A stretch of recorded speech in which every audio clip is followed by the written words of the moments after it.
পত্ৰ দাখিল কৰিলে কেনেকুৱা লাগিছে? নাই বাধা নাই, বহুত ফূৰ্তি আজি, বহুত আনন্দি।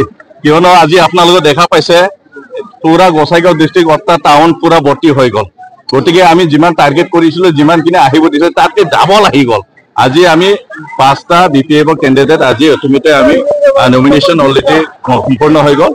গতিকে আজি যিটো দৃশ্য, সেই দৃশ্যে আজি আমি ক'বলৈ পাৰো যে আমি 5জনে আজিৰ দিনত জয়ী হৈ আছো। বিজয় অলৰেডি হৈ গ'ল বুলি ভাবিলো।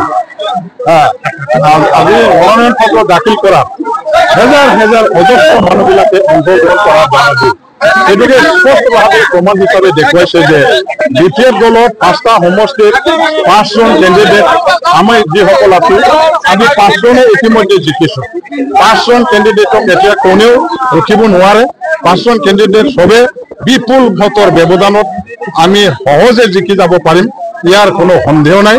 মই আজি আমাৰ এই মনোনয়ন পত্ৰ দাখিল কৰাৰ সময়ত আমাৰ এই কি কয় শ্ৰীৰামপুৰৰ পৰা আৰম্ভ কৰি শ্ৰীৰামপুৰ, জমদুৱা, চৰাইবিল, ডুমা আৰু কচুগাঁও এই 5টা সমষ্টিৰ পৰা হেজাৰ হেজাৰ যিসকল BPFৰ কৰ্মী, যিসকল BPFৰ ছাপৰ্টাৰ বিলাকে আহিলে, তেওঁলোকে সহানুভূতি আৰু একেবাৰে অংশগ্ৰহণ কৰি পেলাই সহযোগ আগবঢ়ালে, দলৰ প্ৰতি আনুগত্য প্ৰকাশ কৰিলে আৰু একেবাৰে আপোচহীনভাৱে আগন্তুক BTC ইলেকশ্যনত এটা ৰাজনৈতিকভাৱে যিটো যুঁজ, নিৰ্বাচনী যুঁজত অৱতীৰ্ণ হ'বৰ কাৰণে সাজু হৈ যে আহিলে, ইয়াৰ কাৰণে প্ৰতিজন দলৰ নেতা কৰ্মীসকললৈ, সদস্য শুভাকাংক্ষীসকললৈ আমাৰ 5জন কেণ্ডিডেট বিলাকৰ পৰা আমি ধন্যবাদ জ্ঞাপন কৰিছো।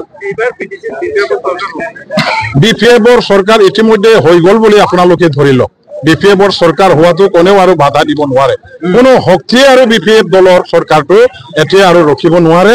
ৰাইজৰ চৰকাৰ, BPFৰ চৰকাৰ, হাগ্ৰামা মহিলাই সাহেবৰ নেতৃত্বত এতিয়া BTCত শক্তিশালী চৰকাৰ, একক সংখ্যাগৰিষ্ঠতা অৰ্জন কৰি পেলাই আমি চৰকাৰ গঠন কৰিব পাৰিম, ইয়াত একো সন্দেহ নাই। নহয় নহয়, যিমান য'ত কেণ্ডিডেট আমি থিয় কৰাইছো, প্ৰত্যেকজন কেণ্ডিডেটে জিকি অহাৰ এই স্পষ্ট পিকচাৰটো আমি দেখিবলৈ পাইছো। কোনো দলৰ পৰা আমাৰ সন্মুখত প্ৰত্যাহ্বান আছে বুলি আমি নাভাবোঁ।